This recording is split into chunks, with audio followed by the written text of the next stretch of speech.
Hello বন্ধুরা, কেমন আছো সবাই? আশা করি আছো অনেক ভালো, আর আমিও খুব ভালো আছি। সো বিকেল হয়ে গেছে আর আজকে একটা স্পেশাল ভিডিও আসতে চলেছে, বাকিটা দেখলেই বুঝে যাবে। আর আজকে স্পেশালি থাকছে হচ্ছে বার্থডে পার্টি। সো আমার একটা দেওরের বার্থডে পার্টি, তো সেখানেই যাব। আর বৃষ্টি তো থামার নামই নেই, বিকেল হয়ে গেছে আর বৃষ্টিটা যেন অঝরে আরোই বেশি হচ্ছে। সো আমি ভাবলাম যে একটু রেডি হয়ে নিই, তো রেডি হয়ে গেছি। একটু ভ্যাটকানি দিয়ে দিচ্ছি তোমাদেরকে, দেখো পোজ দিচ্ছি। আর দেখো পোজ দিতে দিতে লাইট চলে গেছে, মানে কারেন্ট নেই, কারেন্ট চলে গেল। সো আমার বদনটা দেখে কারেন্টটা মনে হয় চলে গেল, সেটাই মনে হলো। আর বাইরে এসে দেখছি যে বাইরেটাও খুবই অন্ধকার, লাইট নেই সেটা অন্ধকার, বাইরেটাও অন্ধকার, তো মুডটা একদম অন্ধকার হয়ে গেল। আর এই যে ফেসটা দেখে মনে হচ্ছে অন্ধকারে অন্ধকারে চুড়েলের একদম কম্বিনেশন, মানে ভূতের কম্বিনেশন। তো আমাকে ভূত মার্কা লাগলেও একটু পোজ দিয়ে আমি নিচে চলে এসেছি বার্থডে পার্টিতে যাব বলে। সো সন্ধ্যা তো হয়েই গেছে সাজুগুজু করতে গিয়ে, আর এখানে আমি চলে এসেছি। তো এসেই দেখছি এই যে মামা আমার, এটা যার বার্থডে পার্টিতে এসেছি তার এটা ভাগ্নে, মানে আমার ননদের ছেলে। তো এই যে বাবুসোনা বুঝতেই পারছে না যে কোন আঙুলটা দেখিয়ে পোজ দেবে, তো আমি ওকে শিখিয়ে দিচ্ছি কিন্তু ও বোঝেই না। আর এই যে চারিদিকে দেখো সবাই, কত মেয়ে মানে আমার ননদরা আছে। আর এটাই হচ্ছে আজকে বার্থডে বয়, তো একটু পোজ দিয়ে দিল। আর চারিদিকে ননদদের চোটে তো আমি পা বাড়াতেই পারছি না, যেদিকে দেখছি সেদিকেই ননদ। অনেকগুলো ননদ আছে আমার, যেমন দেওর তেমনি ননদ, প্রচুর দেওর ননদের, মানে আমি বৌদি।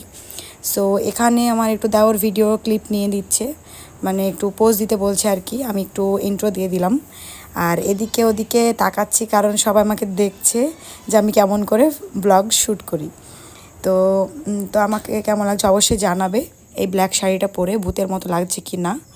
আর এই যে আর একটা ননদ দেখিয়ে দিলাম তোমাদেরকে। তো ননদকে দেখো কত মিষ্টি দেখতে, আমার সব ননদটাই কিন্তু খুবই মিষ্টি। সো এই যে ও মুখটা কিছুতেই দেখাবে না। আর এটা হচ্ছে বড় ননদ, মানে যা আজকে বার্থডে তার বড় দিদি, মানে আমাদের বড় দিদি। সো আমি বললাম শাড়িটা পরে আসতে, তাই শাড়ি পরে আমাকে দেখিয়ে মানে জিজ্ঞেস করলো যে কেমন লাগছে। আর এই যে সকলের ক্লিপটাই নেওয়া হয়ে গেছে। আবার আমার মামাজি, মানে আমার বোনের, মানে যে বাচ্চাটা দেখালাম, ও বুঝতে পারছে না কোন আঙুলটা দেখাবে। আর এখানে চলে এসেছে আমার ছোট দাদু শ্বশুর। তো এই যে বুড়ো এসে আমাকে এটা ওটা বলছে, তো আমি একটু মজা নিচ্ছিলাম। আর এখানে দেখো বার্থডে বয়ের কেক কাটিং হবে। সো আমি একটু তোমাদেরকে ক্লিপটা দেখিয়ে দিলাম। কেকটা কিন্তু দারুণ খেতে ছিল। আর আমি এডিট করতে গিয়ে আমার আবার জিভে জল চলে আসলো। আর এই দেখো আমার কতগুলো দেওর, মানে খুব হ্যান্ডসাম আমার দেওরগুলো সবাই। দেওর ও দিদি বোন যতগুলো আছে সবাই কিন্তু খুবই হ্যান্ডসাম, মানে আমার যে বাড়িতে বিয়ে হয়েছে সবাই কিন্তু দেখতে খুব সুন্দর, দেখতেই পাচ্ছ নিশ্চয়ই। আর এই দেখো ছোট ছোট সবাই দেওর। আর সবাইকে আমি শিখিয়ে দিচ্ছি যে আমাকে ভাবিমা বলে ডাকতে, মানে ভাবি তো মায়ের মতো, সেটা বলছি। তো ওরা হাসছে। তো এখন গিফট দেওয়ার পালা, তো গিফটগুলো ওকে দেয়া হচ্ছে, মানে বার্থডে বয়কে। আর ও তো খুবই খুশি। আর এখানে দেখছো সোহান সাজিদকে মানে কেক কাটিং করবে সেটা প্রিপারেশন করে দিচ্ছে। দুটোই কিন্তু আমার দেওর। আর ওখানে পুচু বাবুটা, ওটা হচ্ছে আর একটা ননদের মেয়ে। সো এই যে কেক কাটিং হয়ে যাচ্ছে, মানে মোমবাতিগুলো দেখো কত বাচ্চা যখন আমরা ছিলাম তখন কিন্তু এই মোমবাতিগুলো বাবারা নিয়ে আসতো, মানে হাতে তালির সঙ্গে আবার জ্বলে যেত। তো এখানে মোমবাতিটা ফু দেওয়ার সঙ্গে সঙ্গে আবার জ্বলে গেছে, তাই সবাই হাসাহাসি করছে। সো এখন সাজিদ সবাইকে খাইয়ে দেবে কেক। তো আমি বলছি যে এবার মাকে আগে দাও, আর বড় মা বলছে যে না তোর ভাবি মাকে আগে দে। সো আমি বললাম যে মাকে আগে খাওয়াতে হয় তাই।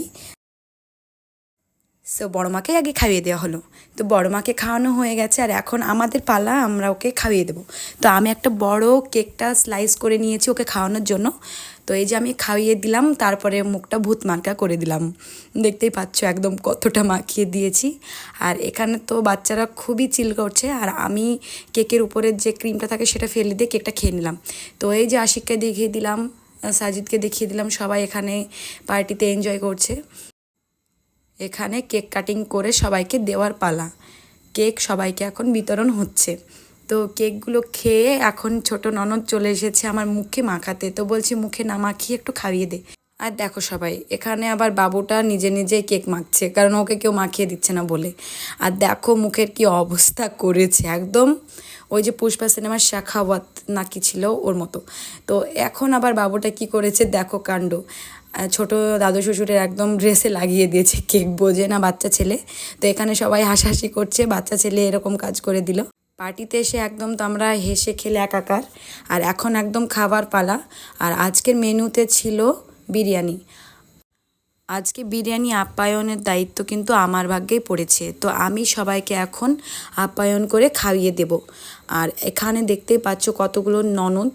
আর ননদগুলোকে মানে মেয়েদেরকে আগেই বললাম যে বসে যা, তোদেরকে আগে খাইয়ে দিই, তারপরে আবার মজা করিস। সো এখানে সকলে বসে পড়েছে খেতে। আর আমার দাদু শ্বশুরকেও বসিয়ে দিয়েছি, মানে ছোট দাদু শ্বশুরকে। থালাগুলো এখন আমি একে একে দেওয়ার পরে এখন বিরিয়ানিগুলো আমি সার্ভ করে দেব। তো বিরিয়ানির গন্ধে তো বাড়ি তো একদম মাখো মাখো। আর এখন আমি বিরিয়ানি সকলকে সার্ভ করে দিচ্ছি। এখন সার্ভ করে দেওয়ার পরে সকলে কিন্তু এটা ওটা বলছে, মানে কে লেগ পিস খাবে, কে কোন পিস খাবে সেটা বলছে। তাদেরকে আমি বেছে বেছে সকলকে সমান মতো দিচ্ছি। আর থাকছে এক্সট্রা মাটন, দই, মিষ্টি, স্যালাড। সো সকলকে আমি ভাগাভাগি করে দেওয়ার পরে আমি নিজেও খেয়েছিলাম। আর এখানে যতগুলো মানুষকে দেখছো, মানে ছেলে মেয়ে সকলকে, সবাই কিন্তু আমাকে খুবই ভালোবাসে। কেন কি জানি সকলে আমাকে ভালোবাসে খুবই। আমি তো নিজেও জানি না কেন ভালোবাসে ওরা। তো সকলকে থ্যাংক ইউ। মানে শ্বশুরবাড়ি মায়ের বাড়ি সকলেই কিন্তু আমাকে খুবই ভালোবাসে। তো আমার মনে হয় সবাই তোমাদের দোয়াতেই আমি আরও বেশি এগোবো আগে। আর আমাকে যত মানুষ ভালোবাসে তাদেরকে অনেক অনেক ধন্যবাদ। আর আমার মনে হয় তোমাদের সকলের ভালোবাসা ও দুয়াতে আমি বেঁচে রয়েছি। তো এভাবে আমাকে সাপোর্ট করবে, ভালোবাসবে। আর তোমরাও অনেক অনেক অনেক বেশি ভালো থাকবে। আল্লাহ যেন তোমাদের মনোকামনা পূর্ণ করে। সো সকলকে খাইয়ে দেওয়ার পরে আমিও খেয়ে নিয়েছিলাম। আর দেওয়ার গিয়েছিল আমাকে রাখতে। সো ভালো থাকবে সবাই, দেখাবো অন্য কোনো ভিডিওতে। আল্লাহ হাফিজ।